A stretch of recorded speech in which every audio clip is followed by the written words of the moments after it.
Olá, sejam muito bem-vindos a mais um episódio do GPI Cast. Como eu prometi para vocês, como eu sempre prometo para vocês, toda semana eu estou muito bem acompanhado com um professor, uma professora super fera dentro daquilo que ele se propõe a estudar e a transmitir para os nossos alunos. E hoje não podia ser diferente, eu estou super bem acompanhado com a professora Lícia Gonçalves, da nossa pós-graduação em hematologia laboratorial. E eu já conversei, troquei várias figurinhas aqui com ela nos bastidores e a gente vai agora mostrar essa conversa para você. Antes eu queria dar as boas-vindas para ela. Seja bem-vinda, professora, ao GPI Cast. Obrigada. Muito Seja obrigada. sempre muito bem-vinda. É um prazer participar. Eu sempre acompanho tudo. Opa, que bom. Pois pronto, então você já sabe como é que funciona aqui o nosso Aham. bate-papo, já sabe que eu sou muito curioso, eu sou curioso mesmo. Principalmente, até falei para ela nos bastidores, jornalista, que é um jornalista, quando fala em hematologia laboratorial, análises clínicas, coisas que remetem a laboratório, eu fico todo me tremo todo dia. Meu Deus, eu não sei nada disso. Mas eu lembro, justamente por eu não saber, que eu vou conversar com esses professores. Então, seja bem-vinda ao nosso podcast. Queria que você começasse falando, por que eu lhe chamei aqui? Você me disse que esse módulo que vocês estão trabalhando agora, nesse final de semana que eu estudo de GPI, é o módulo de interpretação Clínica do hemograma. clínica do hemograma.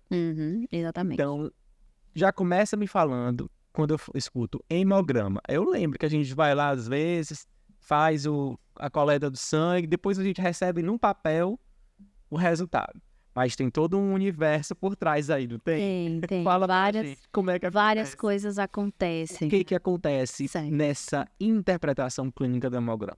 Então, eu sou Alice, eu sou biomédica, né? E sou especializada em análises clínicas, trabalho com análises clínicas de vários exames, né? E aí as pessoas sempre confundem e pensam que todo exame é um hemograma. Sim. Ou que o hemograma avalia tudo, né? É muito comum. O hemograma dá para saber o meu nível de glicose, dá para saber se eu tenho colesterol alto, e não é. Não é assim.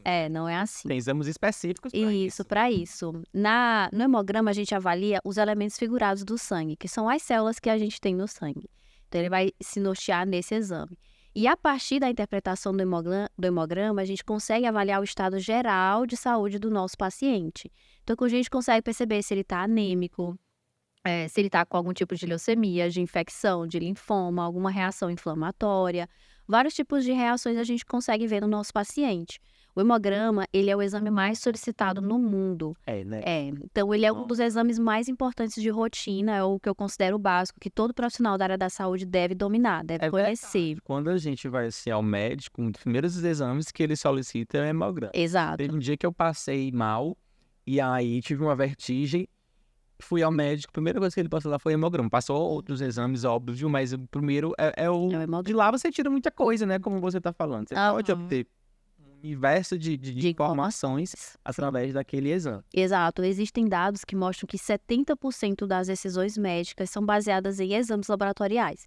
E o hemograma é o exame mais solicitado no mundo. Então, a partir dessa interpretação, o médico vai decidir se vai internar o paciente, se vai dar alta para o paciente, se vai levar para uma cirurgia, qual medicamento vai ser mais indicado, né? Então, várias decisões ele consegue tomar a partir da análise dessas O células. hemograma, ele emite um alerta. Então, então ele traz uma notícia boa, no caso, quando, por exemplo, o paciente está Exatamente. internado, vamos fazer o hemograma Para avaliar. para avaliar. A gente falava aqui nos bastidores, você trouxe até inclusive umas lâminas, é isso que eu sou muito curioso para saber como é que funciona isso. Porque, como eu falei no início, a gente vai ao médico, vai no laboratório fazer o exame é coletado. Depois, um dia depois, o resultado já sai na internet, né? A gente vai e recebe lá num papel. Mas como é que funciona lá dentro do laboratório? Eu estou perguntando isso porque você vai mostrar pra gente, depois vai dizer também como é que funciona as nossas aulas práticas aqui, porque é um universo. Exato. E eu queria que você falasse pra gente. Então. Depois que o exame é coletado, o que acontece? Então, o exame ele é coletado, dependendo do exame, cada exame tem um tubo. Então, para o hemograma é um tubo que tem uma tampa roxa, que tem um anticoagulante que fica ali dentro para aquela amostra não coagular. Sempre esse da tampa Isso. roxa? Eu ficava me Sempre. perguntando. O da tampa vermelha vai para outro setor, o da tampa amarela para outro. Cada tampa quer dizer o exame que vai ser realizado Então, naquela o amostra. hemograma é sempre roxo. O da tampa Nossa, gostei roxa. dessa informação. Não fazia a mínima ideia. E aí ele tem um anticoagulante. Depois daquela amostra, outra curiosidade é que, assim, dos 5 ml que a gente coleta, a gente só usa uma gotinha de sangue. Então, os outros 4 ml eles vão ser desprezados. Não. Mas a gente precisa coletar todo o sangue porque o anticoagulante tem a proporção correta. Depois de coletado, então o hemograma ele vai para o equipamento, né? A gente tem diferentes tecnologias. Até nas aulas de hoje eu apresentei todas as metodologias que são disponíveis. Sim. E aí depois a gente faz uma lâmina. Então eu até trouxe para mostrar Nossa! pro pessoal. Aqui a gente tem várias lâminas, né? E aí a lâmina a gente coloca uma gotinha de sangue. Só uma faz gota. Só uma gota. Faz uma distensão, espera essa lâmina secar e aí a gente faz uma coloração. Então, se você ver, ele tá roxo, né? As lâminas estão roxas, mas Roxinhas. o nosso sangue não é roxo, né? Ele é vermelho. E se eu colocar no microscópio, ele não vou ver nada. Mas a gente precisa fazer essa coloração específica. Foi até algo que eu trouxe para os alunos, mostrei as diferentes técnicas de coloração. Tem umas colorações que são mais rápidas, que são mais baratas, mas que não fazem uma imagem tão boa das nossas células. E aí, para a gente visualizar, a gente Acaba comprometendo. compromete a qualidade do nosso exame. E aí a gente faz essa análise, então a gente vai observar o tamanho das células, a quantidade de células que a gente tem, a morfologia, se ela está redonda, se ela tem uma que tem o formato de foice, por exemplo, a hemácia, né? Todas as características das células a gente precisa observar. E aí no módulo aqui de interpretação, eu trouxe para eles mais de 20 lâminas de casos reais de doenças, de anemias, de leucemias, de linfomas de pacientes que têm Eles essas condições. analisaram essas lâminas e cada Exato. uma correspondia a um paciente que tinha uma Aham, determinada exato. doença. E aí a gente analisa, discute a idade do paciente, né, o sexo do paciente, quais são os sintomas que ele tinha quando ele buscou o pronto de atendimento, quando ele fez a coleta. Eles veem todas as alterações das células, escrevem um laudo. Então, hoje eles E tudo puderam. isso interfere, né, professor? Tudo isso interfere, tudo a gente leva em consideração, sim. Não é como a gente falou um outro episódio aqui com uma professora da estética, ela falando sobre a limpeza de pele, sobre a questão da anamnese, super importante, a anemias não é como uma receita de bolo. Então, imagino aqui também não é como uma receita de bolo. Não é que todo paciente que tem, por exemplo, leucemia vai apresentar esse tipo de alteração. alteração. Você tem que analisar, você falou aí a questão se é homem, se é mulher, se está internado, Exato. várias condições. Então quer dizer que você leva essas lâminas ao microscópio e ali um outro universo se abre. Um universo microscópico. O Dr. Drauzio Varela ele tem uma frase que ele costuma falar que o corpo humano é uma máquina microscopicamente desenhada. E é verdade. A gente leva essas células ao microscópio e chega num outro universo. E, assim, é muito pequeno o detalhe na hematologia. Então, se a gente vê dentro de uma célula um traço mais vermelho, isso pode ser um traço de malignidade, pode predizer uma leucemia. Então, é importante para os meninos terem essa prática, essa visualização desses campos para poder escrever um laudo correto, para não gerar um diagnóstico errado. Professora, e assim, no exemplo que eu mencionei, a gente vai, faz a coleta do sangue. Muitas vezes você vai hoje de manhã, hoje à noite, o laudo já sai na internet. E amanhã você consegue pegar o exame impresso. É um tempo recorde.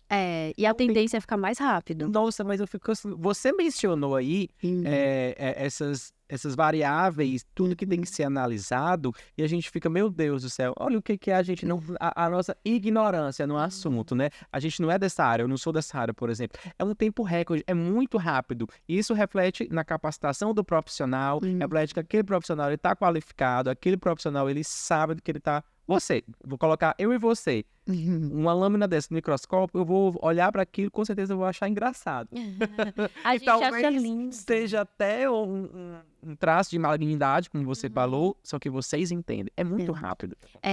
E assim, é interessante você falar disso, porque é rápido, porque a gente tem um corante bom, tem um microscópio bom para visualizar, o profissional estuda, mas também a gente tem essa revolução tecnológica na análises clínicas. Então, cada dia a gente está recebendo, novos equipamentos, cada vez eles vão ficando melhores, mais precisos, já tem equipamento com inteligência artificial, que já ajuda a gente a escrever o laudo. Então, eu sempre falo assim, é o melhor equipamento junto com o melhor profissional. Então, você precisa, exato, você pode ter o melhor equipamento, mas se você não sabe programar, fazer a leitura correta, calibrar, você não consegue aproveitar o melhor que aquele equipamento pode oferecer.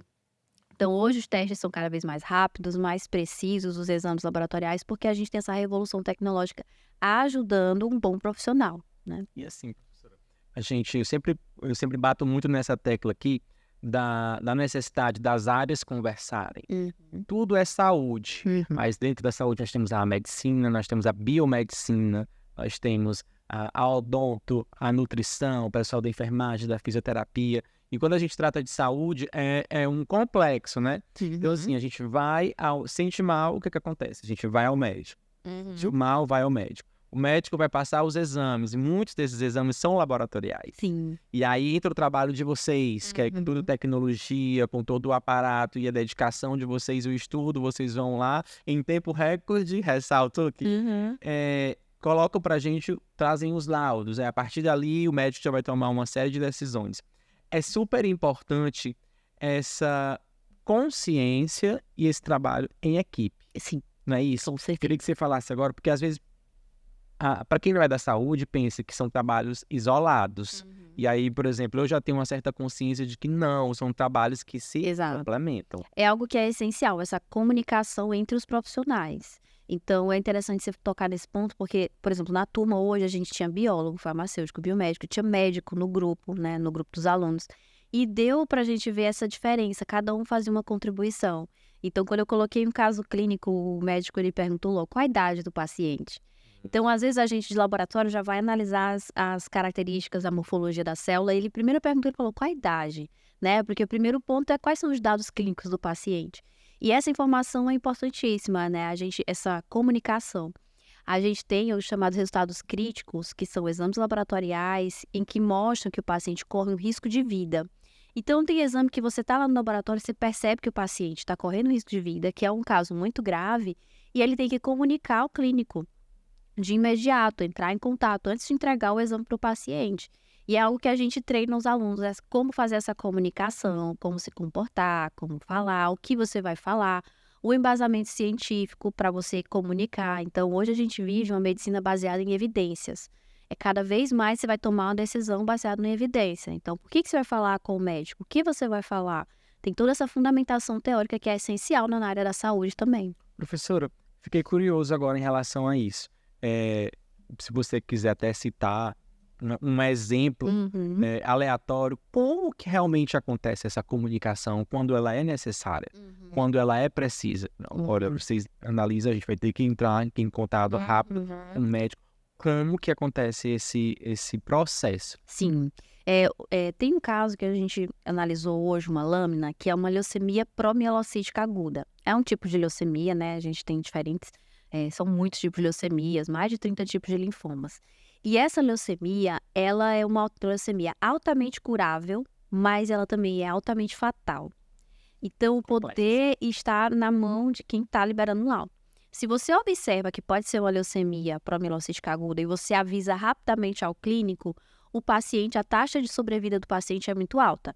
Existe um tratamento, ele pode ser tratado e 6 meses depois ele está com alta, ele está em alta, ele está na praia tomando água de coco. Mas, se você libera o laudo errado ou não comunica isso para o clínico e o diagnóstico vem tardio, demora, ela é altamente fatal, ela se instala muito rápido. Então, o poder está na mão de quem está liberando o laudo, de quem vai analisar essas células, de quem vai escrever e comunicar. Olha, aqui estou com um caso de um paciente, eu suspeito fortemente que é uma LPA. Continue investigando isso, já começa o tratamento, se possível. E aí é isso, tem duas mãos, pode ser altamente fatal ou altamente curável, né? É curável. Entendi, professora. E que bom saber, né, que, por exemplo, um caso como esse foi discutido hoje mais cedo, a professora acabou de sair da aula e já veio aqui para a nossa entrevista. Que bom saber que os nossos alunos estão vendo isso. E eu queria agora lhe perguntar, esse módulo começou ontem, vocês já tiveram mais uma manhã de aula, após o almoço vão ter mais uma tarde de aula. Como que tem sido? Você já mencionou que é uma turma bem plural, tem médico, tem biomédico, enfim. Como que tem sido esse módulo? É um módulo, imagino eu, pela nossa rápida conversa, é um módulo de muita informação e muita troca. Comigo aconteceu isso, comigo aconteceu aquilo, já aconteceu um paciente assim tal. Eu imagino que tem sido bem produtivo. Eu acho que dos pontos, dos ápices de você fazer uma pós-graduação é formar redes de contato, formar network. Sim. Então, eu sempre estimulo eles a compartilhar experiências, o que você acha, o que você fez, né? E eles se conectarem. Ontem, na nossa aula, a gente fez uma discussão sobre os principais pontos importantes de interferentes, principalmente os interferentes pré-analíticos. Então, a grande maioria dos erros vão acontecer no exame antes do biomédico, do analista clínico ler a lâmina, antes da gente chegar realmente na análise da amostra. Então, grandes erros acontecem por erro de coleta, erro de preparação, erro de conservação, erro de transporte. Então, o que a gente discutiu ontem foram todos esses interferentes pré-analíticos. Então, por exemplo, muita gente não sabe, mas a atividade física interfere no exame. Então, a gente recomenda para o nosso paciente 24 horas sem atividade física. Dieta, medicamento, alguns fármacos, né, álcool, alguns pontos que podem interferir no exame. Então, eu estava comentando, essa discussão foi sobre esses interferentes pré-analíticos. Daí a gente começou a entrar na fase analítica, que é a fase onde a gente faz a análise, a confecção da lâmina, a coloração da lâmina, expliquei as diferentes colorações que a gente tem disponíveis, o que cada coloração faz, esse aprofundamento teórico de entender por que a gente vai usar um corante ácido, por que a gente vai usar um corante básico, por que na cromatina vai ficar mais roxa, mais púrpura, né? Eles entenderem isso. A gente falou sobre microscopia, como escolher um microscópio, como manusear um microscópio, que também pode gerar interferência na leitura da lâmina.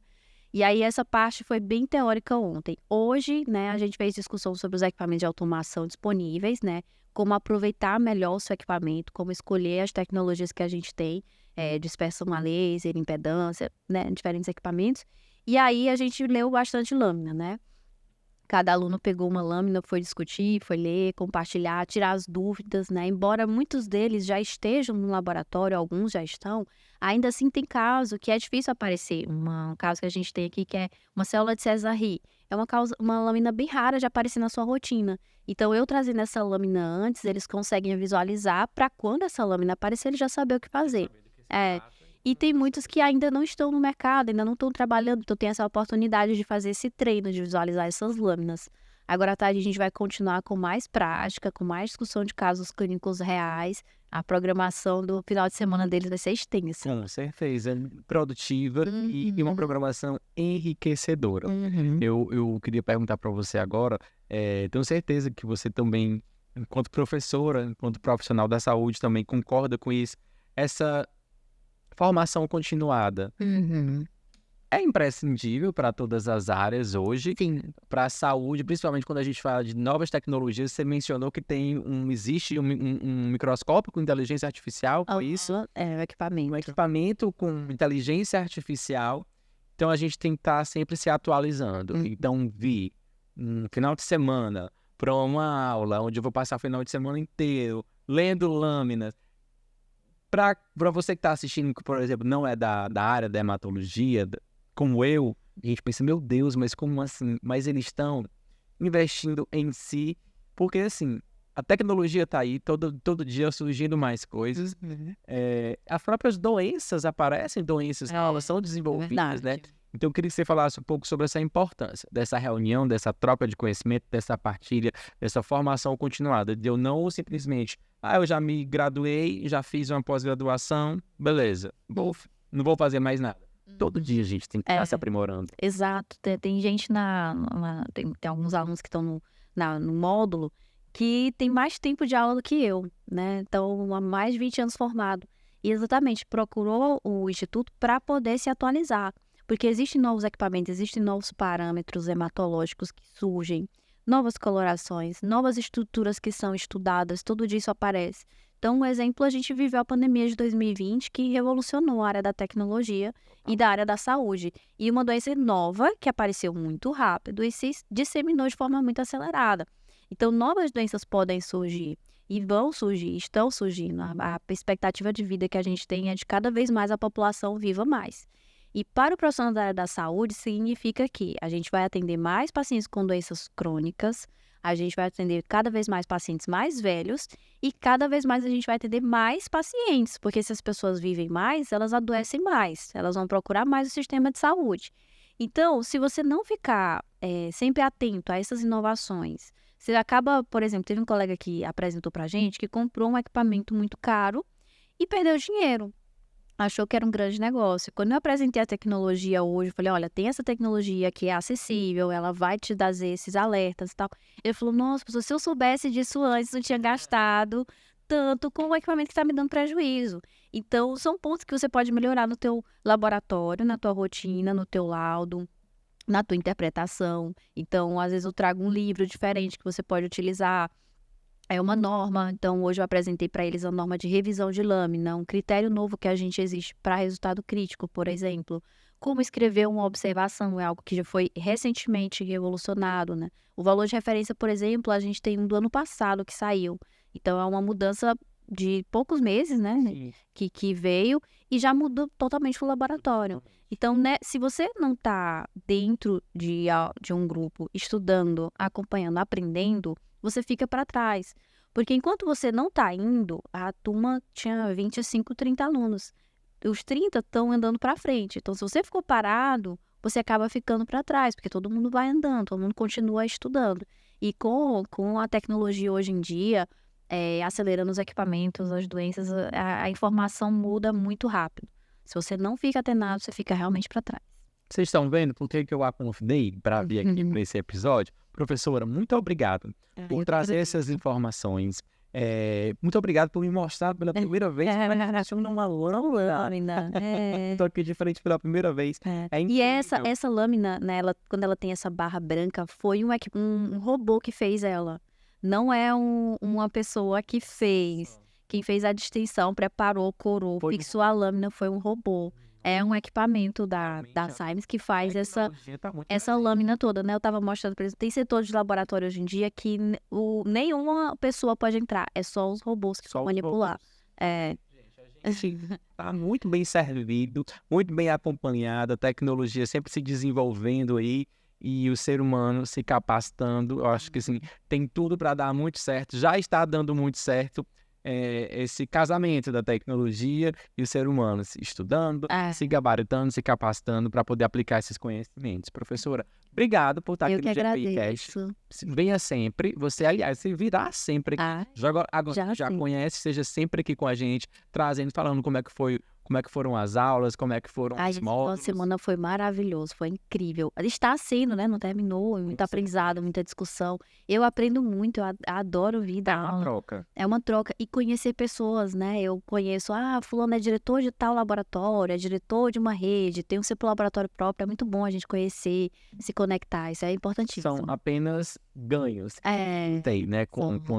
Quando investe em si, investe seu conhecimento Exato. e realiza a promoção da saúde, que é o final de tudo, né? É, Então, lá na pontinha, os pacientes, eles que são os maiores, tudo nós, pelo os bem-estar. pacientes, somos os maiores beneficiados com o bem-estar através do trabalho de vocês. Muito obrigado Eu que e até agradeço. a próxima, tá bom? Toda semana a gente está aqui conversando com um professor, um aluno, um fera do universo do GPI e hoje a gente conversou com a professora Lícia Gonçalves. Até a próxima.